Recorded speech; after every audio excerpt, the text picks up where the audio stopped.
안녕하세요. 동그라바입니다. 오늘은 토질 및 기초기술사 115회 4교시에 대해서 강평을 해보도록 하겠습니다.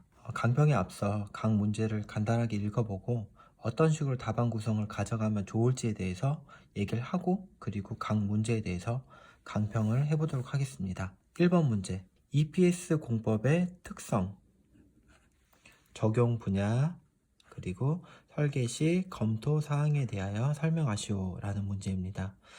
EPS 공법의 특성, 적용 분야, 설계 시 검토 사항, 너무나 흔한 얘기고, 그리고 공부도 학습도 다들 많이 하셨을 거고, 결국에 1번 문제는 왁구의 문제입니다. 2번 문제, 모아원을 이용하여 랭킨의 주동투합을 유도하시오. 그래서 뭘 유도하시오 라면 이제 상당히 불편한 이제 느낌으로 다가오시죠? 뭐 저 역시도 그런데, 그래서 결국 요거 2번 문제는 사실 이론 문제이기도 하고요. 그 다음 이 이론을 어떻게 풀어가냐, 그 다음에 엑스트라를 어떻게 잡아가냐, 이런 문제이기도 합니다. 그래서 2번은 이론 문제라고 하겠습니다. 3번, 지방 굴착 시 인적 구조물의 손상 예측 절차와 그리고 방법에 대하여 설명하시오. 절차와 방법, 이것도 문제도 흐름, 그쵸? 답안 쓰는 방법도 흐름, 왁구의 문제라고 하겠습니다. 4번, 지중 구조물의 진동 특성 그리고 내진 설계 방법에 대하여 설명하시오 라는 문제가 나왔습니다. 이거는 이제 119회 2교시 5번 문제와 동일하고요. 그리고 120회 3교시의 3번 문제와 유사합니다. 앞서 3교시에 지난주에 말씀드렸듯이 최소 3년에서 5년치 정도의 기출문제는 본인이 분석하고 가져가야 시험을 볼 때 유리하다라는 말씀을 드리고 싶습니다. 그래서 4번 문제도 마찬가지로 흐름이나 이런 왁구의 문제이기도 합니다. 자, 5번 문제, 화강암에서 수압파쇄 시험을 2회 실시해서 결과가 아래와 같을 때 초기 응력과 초기 지중응력 계수를 구하시오 라고 했습니다. 초기 응력 시그마 H0를 구하라는 얘기고요. 초기 지중응력 계수 K0를 구하라는 얘기죠. 5번 문제는 PB도 있고 뭐 PS도 있고 한데 결국에는 계산 문제이고요. 그 다음 요 계산을 하려면은 사실 이론에 대한 이해 그리고 암기가 되어야 되는 문제입니다. 자, 요거는 이제 뭐 계산 문제라고 하고 계산과 이론의 문제라고 하겠습니다. 5번은. 그 다음 6번, 아래 그림과 같이 시공된 교대에서 신축이음과 교량받침의 손상이 발생되었다. 집안 공학적 측면에서 손상 원인과 대책에 대하여 설명하시오. 6번은 대표적인 왁구의 문제죠. 어떻게 흐름을 가져가고 대제목, 그 다음에 스토리 구성을 어떻게 하냐, 그림을 어떻게 그리고 관련된 그래프를 그리고 어떻게 하냐, 이런 왁구의 문제입니다. 4교시도 제가 6문제 쭉 봤는데 왁구라고 하는 문제가 하나, 둘, 셋, 넷, 4개가 기본적으로 깔리고요. 그러니까 이제 시험장 가서 문제 선택에 어려움은 없겠다라는 의미입니다. 왁구, 쓰기도 쉽고 학습하기도 쉽고 이런 문제고요.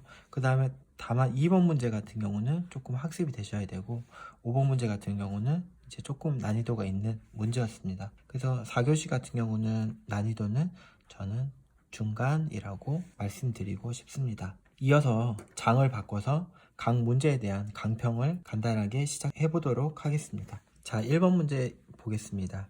EPS 공법의 특성, 그 다음에 적용 분야, 설계 시 검토 사항에 대하여 설명하시오 라는 문제가 나왔습니다. 적용 분야, 설계 시 검토 사항.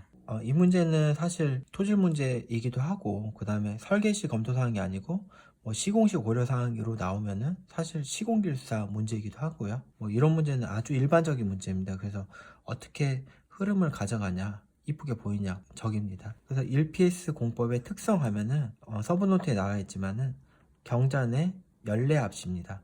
그다음 경제성, 자립성, 내수성, 그리고 열특성, 내구성, 그 다음에 압축 강도, 그 다음에 뭐 시공성, 이런 문제입니다. 처음에 요 내는 내구성하고 내수성입니다.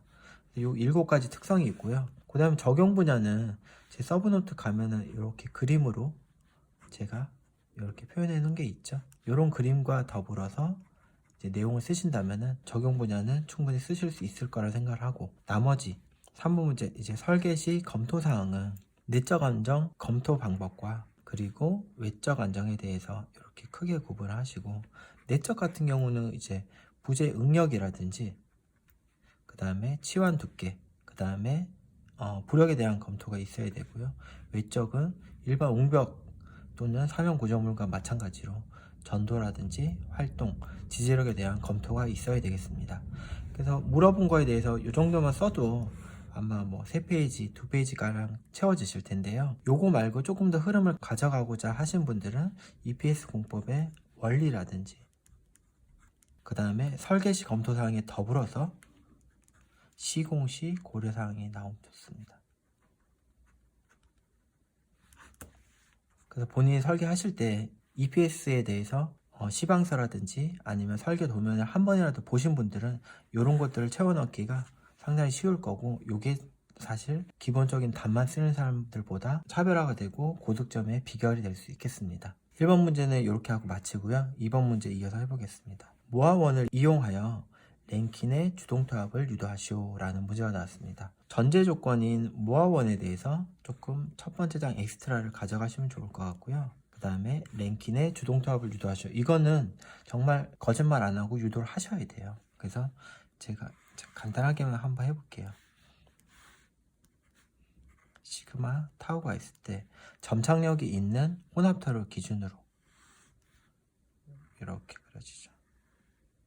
그죠? 그래서 요거는 시그마 H고 요거는 시그마 V, 요 부분과 직각으로 이렇게 원이 오죠.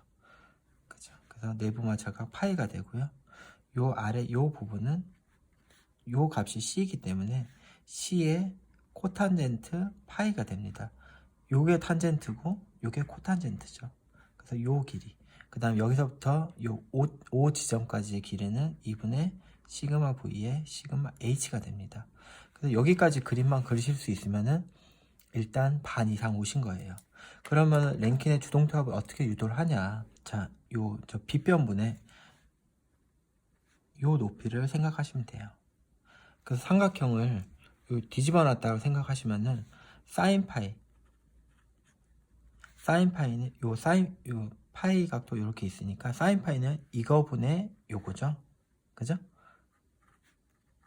그래서 1분의 2다. 그죠? 1은 C 코탄젠트 파이 더하기 요게 되고요. 2는 뭐예요? 2분의 시그마 V 마이너스 시그마 H가 되죠. 그죠? 그래서 요거를 이제 삼각함수 공식으로 이용을 하면은 길사분들이 알고 계시는 주동타압 계수가 나오게 되죠. 근데 이 점착력이 있는 요걸로 그리셔도 되고요. 나는 그냥 사질토로 유도할래 하시는 분들은 요걸 유도하셔도 돼요. 시험장에서는. 그죠? 서브노트 이것도 있고 이것도 있지만은 본인 편하신 대로 해서 유도를 하시면 됩니다. 랭킨의 주동타압을 모아원을 이용해서 유도하는 이런 흐름 정도만 알고 계시면 시험장 가서 여기까지만 쓰고 사실 뭐 KA는 어떻다 이렇게 답을 쓰셔도 돼요. 중간 과정은 몰라도. 그죠? 이런 식으로 쓰시고, 그 다음에 저는 이런 내용 쓰고 전후에 이제 엑스트라를 가져가는 이제 특징이 있는데, 처음에 엑스트라는 이제 모아원에 대해서 일반적인 특성을 조금 쓰시고, 그 나중에는 뭐 랭킨과 콜롱의 토합을 비교하는 이런 문제로 마무리를 하면은 좋은 흐름이 될 것 같습니다. 자, 3번 문제. 지방 굴착 시 인적 구조물의 손상 예측 절차와 그리고 방법에 대하여 설명하시오. 손상 예측 절차는 뭐가 될까요? 집안 조사, 그리고 치마 예측인데 이제 뭐 경험식으로 하냐, 아니면은 뭐 수치 해석을 하냐, 뭐 이런 절차가 되겠죠. 그래서 단순히 이렇게만 쓰면은 이제 몇 줄이 안 되니까 집안조사 부분을 이제 조금 이렇게 늘려서 쓰시는데, SPT 시험을 해서 NC 산정은 기본이고, 인적 구조물 손상 예측, 특히 이제 탄 소성 해석을 할 때는 KH 수평 집안 반력 계수가 가장 중요한 설계 인자가 됩니다. 물론 시값과 파이 값도 중요하고 감마 값도 중요하지만은, 그래서 이게 가장 중요한 인자이기 때문에 집안 조사할 때 N치로 추정하는 거는 불합리하다. 그러면 뭘 해야 되냐? 수평 제하 시험을 해야 됩니다. PMT 시험. 이런 내용을 곁들여 쓰시고요. 그리고 수치 해석을 할 때는 해보신 분들은 알겠지만은 수치 해석에 값을 넣는 것 중에 수치 해석 같은 경우는 탄성계수 이 값을 어떻게 넣냐가 가장 중요합니다. 집안조사와 치마 예측 이렇게 흐름을 가져가는 건 좋은데 실제 설계해보신 분들은 탄소성 해석할 때는 수평 집안 만족계수가 제일 중요하고, 왜냐하면 얘가 변이와 관련된 가장 중요한 요소고요. 얘에 따라 토합하고 변이 관계가 완전히 180도 바뀌기 때문에 가장 중요하다라는 거 알고 계실 거고, 그 다음에 수치 해석 시는 집안의 탄성계수 이 값이 가장 중요하다. 이런 부분 언급을 하시면서 절차를 쓰면 아주 좋은 답안이 될 것 같습니다. 자, 이어서 방법인데요. 방법은 아까 말씀드린 수치 해석이라든지 경험식을 전반적으로 이제 풀어내시면 됩니다. 카스페 방식이라든지 혹은 팩 이런 경험과 수치 해석, 그 다음에 필요시 유한 요소 해석에 대해서 한다 라고 하시면 됩니다. 그리고 이제 지방 골착 시 이제 가시설이기 때문에 이제 계측이라든지 그 다음에 손상이라는 이런 문구가 있기 때문에 손상 원인과 대책 이런 식으로 흐름을 가져가셔도 좋고요. 그리고 지한평을 해보신 분들은 지한평과 관련해서 개요라든지 결론의 이런 내용을 조금 엮어서 쓰시면은 아주 좋은 답안이, 이런 문제는 차별화하기도 참 좋고요. 아주 좋은 문제 같습니다. 일반적이기도 하고. 자, 그러면은 4번 문제 이어서 해보도록 하겠습니다. 지중 구조물의 진동 특성과 내진 설계 방법에 대하여 설명하시오 라고 되어 있습니다. 그래서 이 문제는 아까 말씀드렸듯이 119회하고 119회와 거의 동일하고요. 똑같고요. 그리고 120회에도 거의 유사한 문제가 나왔습니다. 그래서 119회와 120회 강평을 했기 때문에 요거는 생략하도록 하겠습니다. 요건 흐름과 왁구의 문제입니다. 그래서 119회와 120회 답안 또는 유튜브 강평을 참조하시면 감사하겠습니다. 이어서 5번 문제 보겠습니다. 수압파세 시험을 이렇게 해서 PB와 PS가 나왔고, 거기에 따라 초기 응력 시그마 H0와 그리고 초기 지중응력 계수 K0를 구하시오 라는 문제가 나왔습니다. 초기 응력, 초기 지중응력,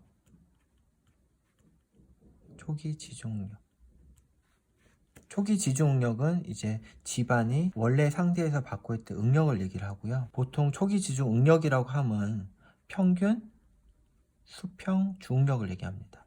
그래서 시그마 H0는 2분의 시그마 H0의 미니멈 더하기 시그마 H0의 맥스 값을 얘기를 합니다. 그래서 요 시그마 H0의 미니멈, 요거는 여기서 말하는 셧인 프레셔, 요거와 같은 얘기입니다.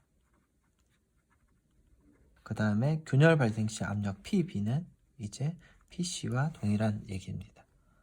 그 다음 초기 지중응력 계수 K0는 시그마 V0분의 시그마 H0입니다. 시그마 H0를 구해서 이렇게 오란 얘기죠. 그래서 이 정도 느낌을 알고 계신 분들이 이 문제를 건드려야 됩니다. 사실은. 그러면은 이제 시그마 H0 미니멈은 제가 요거라고 말씀드렸죠. 그러면은 시그마 H0 맥스는 어떻게 구하냐. 그래서 요 관련 공식이 시그마 H0의 맥스는 3배 시그마 H0의 미니멈 플러스 시그마 T 마이너스 PC, 요거 PB가 되겠습니다. 그래서 H0 미니멈은 제가 이거라고 말씀을 드렸고요. 시그마 T는 암석의 강도를 얘기합니다. 그 다음에 PC는 요 값을 얘기해 드렸고요. 그죠? 그러면은 시그마 H0 맥스가 구해집니다. 그러면은 요 값을 넣으면은 초기 지중 응력 시그마 H0와 그 다음에 K0 값이 구해집니다. 요 5번 문제 같은 경우는 이제 조금 학습이 되시고 심도 있게 공부하신 분들이 풀 수 있는 문제고요. 이인모 교수님의 안반역학 책을 보면은 상세하게 설명이 되어 있으니까 제가 추가적인 설명은 하지 않도록 하겠습니다. 그러면 한 가지만 제가 말씀드릴게요. 수압파세 시험을 위해서는 이렇게 시추공을 이렇게 파잖아요. 그러면 아래하고 위를 막고 이제 수압으로 균열을 유도시키는 거예요. 그래서 이렇게 크랙이 가면은 크랙이 가는 이 방향의 압력을 시그마 H0 맥스라고 하고요. 요 반대 방향 요거를 시그마 H0 미니멈이라고 합니다. 요 그림 하나면은 요것들이 아마 이해가 되실 거예요. 그래서 자세한 거는 안반역학 책을 참조하시기 바랍니다. 자, 이어서 6번 문제 보겠습니다. 교대 기초에서 뭐 신축위험하고 교량 받침에 손상이 발생이 됐는데 원인하고 대책에 대해서 설명하시오. 집안공학적으로. 구조물 얘기는 하지 말고 집안 얘기만 하라라는 얘기죠. 그래서 손상 원인 같은 경우는 이제 측방 유동이라든지 사면 활동이라든지 그 다음에 안밀치마라든지 이런 내용에 대해서 원리와 곁들여서 내용을 쭉 쓰시면 됩니다. 그리고 제가 봤을 때 이 대책에 대해서 조금 차별화가 나올 수가 있는데요. 대책은 우선 크게 봐서는 방지 대책이 있을 수가 있고요. 그리고 발생했을 때, 그러니까 여기서 말하는 발생되었을 때 이제 처리 대책이 있을 수가 있습니다. 그래서 방지 대책 같은 경우는 크게 집안적인 요인하고 구조물적인 요인이 있고요. 제 서브노트에 제가 제시해드린 대로 이런 그림과 관련해가지고 설명을 하시면 됩니다. 자, 여기까지는 이제 누구나 하는 거고요. 그 다음 처리 대책인데, 처리 대책이라면은 저 같은 경우는 답을 이렇게 쓸 것 같아요. 흐름을 가져가야 되기 때문에 이 구조물이 현재 공사 중이냐, 그 다음에 공사가 완료된 구조물이냐를 일단은 구분을 할 것 같고요. 그 다음에 공사 중일 때도 이 손상하고 이런 변이가 허용치 이내냐, 그 다음에 허용치를 벗어났냐에 따라서 제시공이냐 혹은 상부 구조물의 이런 조합으로 계속 할 거냐, 그런 문제고요. 그 다음에 공사가 완료됐을 때도 마찬가지로 계측에 따른 변이가 진행 중이냐 혹은 변이가 수렴되었냐에 따라서 처음 지방공사부터 다시 할 거냐 혹은 보강을 할 거냐 라는 흐름을 가져갈 것 같습니다. 그래서 토질길사는 어렵다면 정말 밑도 끝도 없이 어려운 과목이기도 하지만은 사실 문제를 보고 상식적으로 흐름을 그리고 대제목을 구성을 어떻게 가져가야 되겠다 라고 조금 한 발 물러나서 생각을 해보시면은 이런 흐름이 나오거든요. 결국 이런 흐름이 남들과 차별화가 되는 거고 고득점의 전략이 됩니다. 이런 거는 이제 막 원서만 본다고 되는 건 아니고요. 잘 정리된 서브노트와 모범 답안 이런 것들을 항상 주변 분들하고 공부도 같이 하시고 하면서 서로 이런 내용들은 가져가시고 얘는 흐름을 이렇게 잡았네, 답안을 이렇게 썼네, 이런 거 항상 참고하시면서 큰 흐름을 보고 공부하셔라, 제가 조언을 드리고 싶습니다. 오늘은 저기 115회 4교시에 대해서 강평을 쭉 해봤는데요. 뭐 3교시와 마찬가지로 토지길사 공부는 결국 흐름과 왁구의 문제가 사실 가장 중요하다라는 말씀을 오늘도 드립니다. 물론 이제 이론도 그 다음에 계산도 어느 정도는 알아야 되겠지만 왁구도 이론을 기본으로 해서 아셔야 되긴 하지만은 왁구가 시험의 중요 요소다라는 걸 느끼는 순간 본인이 학습을 하시기도 조금 수월하시고요. 자신감도 가지실 수 있고 시험장 가서도 이런 왁구 흐름만 결정되시면은 뭐 줄줄줄 써나가는 데는 아무 어려움이 없을 거고, 그런 단계가 되시면은 누구나 토지일사 필기는 합격하실 수 있을 거라고 확신합니다. 자, 그러면 오늘 115의 4교시 강평 마치겠습니다. 고맙습니다.